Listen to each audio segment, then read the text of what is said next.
आज हम बनाएंगे सर्दियों में गर्माहट देने वाला और बहुत ही टेस्टी लड्डू, गोंद का लड्डू। तो इसका एक लड्डू आप सर्दियों में खा लेंगे तो बहुत ही फ़ायदा करता है। तो इसे बनाने के लिए सबसे पहले हम कढ़ाई में 2 बड़ा चम्मच घी डालेंगे और फिर इसमें डाल देंगे 100 ग्राम के करीब काजू और 100 ग्राम बादाम। तो इन्हें हम फटाफट से भून लेते हैं। तो इसे भुनने में बहुत ज़्यादा टाइम नहीं लगता है, बिल्कुल लो फ्लेम पे 1.5 से 2 मिनट भुनेंगे तो ये भुन जाएगा। फिर इसे हम निकाल लेंगे और ये जो घी बच गया है इसी में हम गोंद को भी भून लेंगे। तो 100 ग्राम ही गोंद भी लिए हैं हम, तो इसे भी 2-3 मिनट तक हम लो टू मीडियम फ्लेम पे भूनेंगे। ये जब भुनेगा ना, ये आप देखेंगे फूलने लगेगा और बिल्कुल ट्रांसपेरेंट सा हो जाएगा। तो इसे लगातार चलाते हुए हमें भूनते रहना है। तो आप देख सकते हैं ये कैसे फूलने लगा है, बिल्कुल पॉपकॉर्न की तरह ये फूल जाता है। फिर इसे हम निकाल लेंगे और फिर इसी कढ़ाई में हम 1 चम्मच घी और डालेंगे और साथ ही हम डाल देंगे इसमें खसखस। तो 50 ग्राम के करीब खसखस ले लिए हैं, इसे भी हम भून लेते हैं। तो इसमें घी थोड़ा सा ज़्यादा था तो साथ में हम इसमें मखाने को भी भून लेंगे। तो इसे भी हम लगातार चलाते हुए 2 से 3 मिनट तक भून लेंगे। फ्लेम को हम लो ही रखेंगे और इसे लगातार चलाते हुए भून लेंगे। तो ये भी भुन गया है, तो इसे भी हम निकाल लेते हैं। और ये जो खसखस है ये साइज़ में बहुत ही छोटा छोटा होता है, तो सारा हम निकाल लेते हैं और एक टिश्यू पेपर से इसे हम इस तरह से पोंछ से भी लेंगे कढ़ाई को और सारा दाना को हम निकाल लेंगे। अब इसी कढ़ाई में 1.5 से 2 चम्मच और घी डालेंगे और साथ ही हम डाल देंगे 2 कप गेहूं का आटा। तो गेहूं का आटा आप नॉर्मल वाला भी ले सकते हैं, अगर आपके पास मोटा वाला गेहूं का आटा है घर में पिसाया हुआ तो उसे भी आप ले सकते हैं, उससे लड्डू और भी अच्छा बनता है। अब एक तरफ आटा हमारा भून रहा है और दूसरी तरफ हम एक ग्राइंडर जार में डाल देंगे 1 कटोरी भुना हुआ चना और इसे दरदरा सा पीस लेंगे। और इसी जार में हम डाल देते हैं ये भुने हुए ड्राई फ्रूट्स, काजू, बादाम, मखाने और खसखस, इसे भी हम दरदरा सा पीस लेंगे। तो बहुत फाइन पाउडर इसका नहीं बनाना है, बस दरदरा सा पीस लेना है।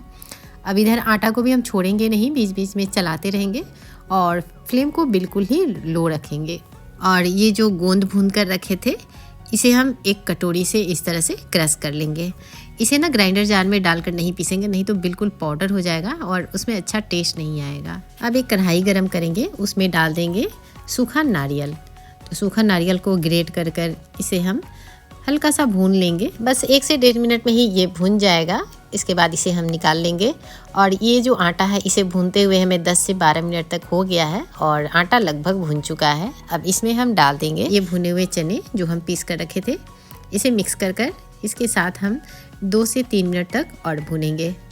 तो फ्लेम को कभी भी हम हाई या मीडियम नहीं करेंगे, आटा भूनते वक्त हम फ्लेम को बिल्कुल लो ही रखेंगे और इसे बीच बीच में इस तरह से चलाते रहेंगे। अब इसमें हम डाल देते हैं 1.5 से 2 चम्मच के करीब सौंठ का पाउडर। सौंठ का पाउडर भी मार्केट में बहुत ही आसानी से मिल जाता है। इसे भी हम साथ में 1 से 1.5 मिनट तक भूनेंगे और फिर फ्लेम को बंद कर देंगे और फिर इस भुने हुए आटे को एक बड़े से बर्तन में ट्रांसफ़र कर लेंगे। अब एक कढ़ाई चढ़ा देते हैं और इसमें 1 छोटी चम्मच घी डाल देते हैं और फिर इसमें डाल देते हैं गुड़। तो 400 ग्राम गुड़ है ये। गुड़ जले ना, इसके लिए हम 2 से 3 चम्मच पानी डाल दिए हैं और फ्लेम को बिल्कुल लो रखेंगे। तो जब तक गुड़ हमारा पक रहा है इधर सारी चीज़ों को मिक्स कर लेते हैं आटे में। तो सबसे पहले ये जो गोंद क्रश कर रखे थे उसे डाल देते हैं, फिर ये ड्राई फ्रूट्स जिसे हम पीस कर रखे थे और ये सूखा नारियल और साथ ही 1 चम्मच कुटी हुई इलायची डाल देंगे और सभी चीज़ों को पहले अच्छे से मिक्स कर लेंगे। तो पहले सूखे में ही बहुत अच्छे से मिक्स कर लीजिएगा, तभी इसका टेस्ट बिल्कुल बराबर आएगा। अब इधर गुड़ जो है ये भी हमारा पक गया है। इसकी ना तार वाली चाशनी हमें नहीं बनानी है, इस तरह से चिपचिपी सी रखनी है ताकि लड्डू हमारा अच्छा से बंध जाए और ज़्यादा हार्ड ना हो। तार वाली अगर चाशनी बनाएंगे तो लड्डू बहुत ही ज़्यादा हार्ड बन जाएगा।